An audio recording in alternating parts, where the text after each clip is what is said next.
Kicked out as a teen for false rumors spread by my sister, years later parents see my success and demand money after they abandon me. I am a 28-year-old male with a twin sister. Growing up, my twin sister and I experienced very different treatment from our parents. My parents genuinely seemed convinced for some reason that my sister was destined for greatness, while I was the so-called black sheep, just because I was more interested in playing sports or making new friends than studying. They constantly compared us, which was demoralizing and bruised my self-esteem from a young age. As a child, I had to watch my sister have extravagant parties on our birthday with her friends while I was treated like an afterthought. She often had sleepovers with her friends, while I was never even allowed to bring my friends back to our place. To be honest, I loathed every minute of my childhood. The only person in the family who seemed to care about me was my grandfather. When he visited us, he always brought me my favorite chocolates and occasionally slipped a few dollars to me so that I could treat myself later. As the years passed, this blatant favoritism for my twin sister gradually transformed into emotional abuse directed at me. My parents would openly mock my grades and belittle my hobbies. It felt as though no matter how much I tried, I could never meet their expectations of being the perfect child. Although I was good at sports, they barred me from participating in extracurricular activities as they wanted me to concentrate only on studies just like my sister. It was frustrating, and I felt helpless as a child. Later in my sophomore year, I got grounded yet again, and this time, the crime? Having Snapchat on my phone. I had done absolutely nothing wrong except like all teenagers at my age, I had downloaded this app to stay connected with my friends. However, according to my parents, this was a huge crime and a breach of their trust as they had forbidden me from communicating with my friends. They went batshit crazy on me and threw all my stuff around the room. They then took the doors off my hinges and told me that I would have no privacy as long as I lived under their roof. Watching my parents abuse me this way, my twin sister, instead of supporting me, made my life worse. The toxic environment created by our parents' unjust actions allowed her to exploit the situation to her advantage. She adopted a pattern of lying about me, falsely accusing me of things I never did so that she could get away with everything.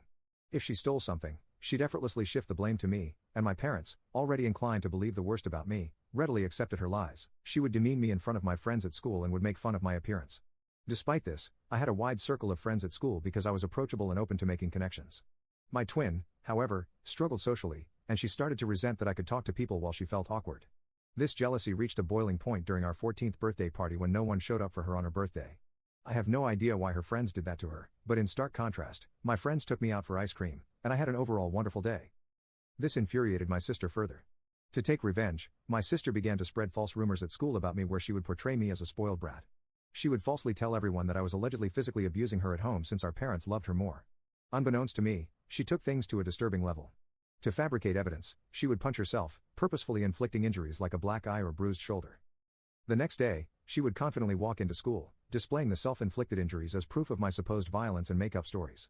Whenever our parents questioned her about the injuries, she would lie, saying that it was due to innocent activities like playing football with her friends. The lies and her alleged black eyes started to gain traction, and people began to believe her distorted version of events. It wasn't long before whispers started circulating, and even my friends began to look at me with suspicion. At first, I noticed subtle changes. Friends who once chatted with me in the hallways suddenly became distant. Group hangouts became fewer and farther between. It was like a switch had been flipped, and people were hesitant to associate with the supposedly spoiled guy accused of violence. One day, I mustered the courage to ask my ex-best friend why things had changed between us. He opened up about how my twin sister had been spreading rumors about me. He revealed the detailed lies she had told everyone, accusing me of things I had never done. I was shocked to hear his words. The feeling was a mix of disbelief and betrayal, as if the ground beneath me had given way. My sister, someone I grew up with, was spreading lies about me, accusing me of things I would never even dream of doing. It was a betrayal that cut deep, leaving me with a knot in my stomach and a heavy heart. I confronted my sister the day after school, but she chose to ignore me. I begged her to stop lying about me, but she smirked at me and told me that I deserved to rot alone. I was at a loss for words because her lies and behavior were starting to scare me. I wanted to talk to my parents, but I was afraid that they would believe my sister over me. The isolation stung, especially because I had always been open to making friends. It felt like my sister's jealousy-fueled lies were tearing down the connections I had built over the years. Teachers, too, began to catch wind of the rumors. It was a surreal experience, as if I were living in a parallel reality where my true self was overshadowed by the malicious stories spun by my own twin. The lies had grown beyond mere teenage gossip. They were now shaping how people truly perceive me. The nasty rumor quickly reached my principal's ears, and then my worst nightmare came true. The principal immediately called me and my sister into his room, as well as our parents, so we could discuss these alleged rumors. I sat there, heart pounding, as the principal demanded the truth.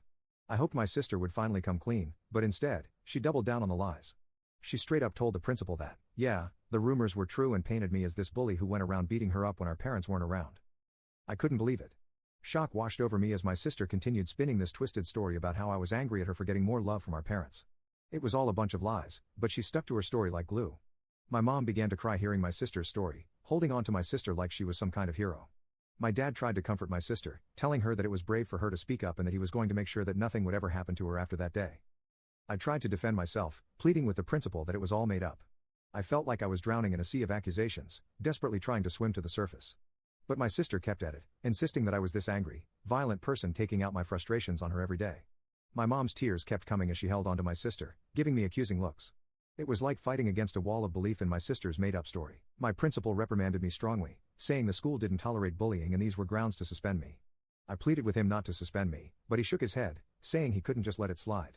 I begged him, tears streaming down my face, trying to tell him that I didn't do anything to my sister. The principal firmly told me that I would be suspended for 10 days so that others see this as an example to never bully anyone. It hit me hard, and I started crying even more, practically begging him to reconsider. My parents, angry and embarrassed by the whole situation, dragged me out of the principal's office. I didn't want to leave. I wanted to plead my case and make them understand, but they were having none of it. We left the school, my heart heavy with frustration and humiliation. When we got home, things took a drastic turn.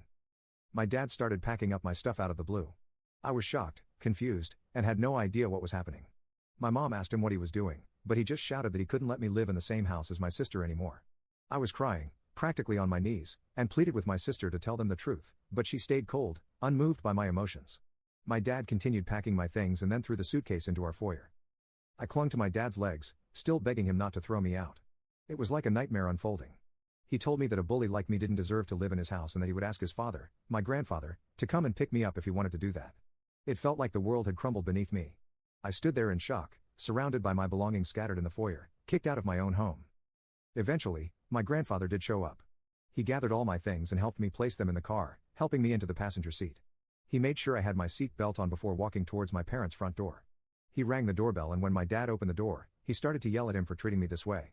With stern determination, he warned him that if he ever approached me or tried to contact me again, he wouldn't hesitate to involve the police or the CPS since what he had done to a child like me could potentially wind up with him in jail. My mother, attempting to deflect blame, told him that it was my fault.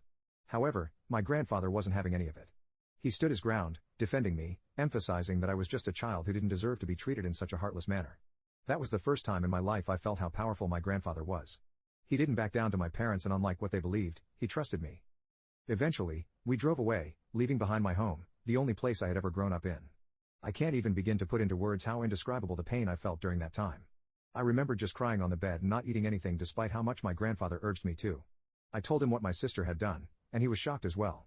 He assured me that he believed my side of the story, and I was happy that I at least had one person who had my back. When the 10 days of suspension lifted, the prospect of returning to school felt like stepping back into a lion's den. As I entered the familiar hallways, the faces of my classmates spoke volumes, judgment, whispers, and sidelong glances. The weight of the false accusations continued to linger in the air. Meanwhile, my sister blatantly ignored me and acted like I didn't exist.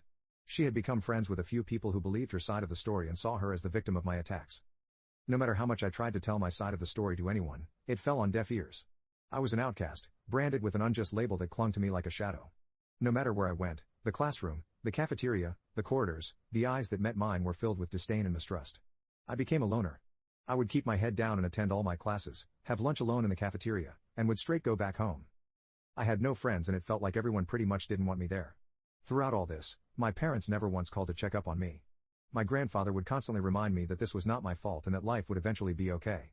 I graduated high school with good grades and was looking forward to college where hopefully I would have a better life. It was only when I went away to college that I first experienced what freedom felt like for the first time. No one was watching over my shoulders, no one was comparing my grades, and no one was trying to compete with me. I met people and formed friendships with like-minded individuals. Despite the emotional and physical scars I had sustained over the years due to my family and peers, I concentrated on putting it all behind me and enjoying this college experience as much as I could. During this time, I discovered my knack for content writing. I had always been someone who wanted to be a writer, but I wasn't sure if it would be sustainable for a long time. Hence, I decided to ditch my dream.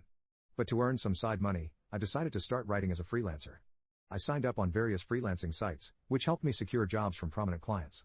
This is how I slowly started building a portfolio of my work. Throughout college, I maintained this side hustle and never asked for a penny from my parents.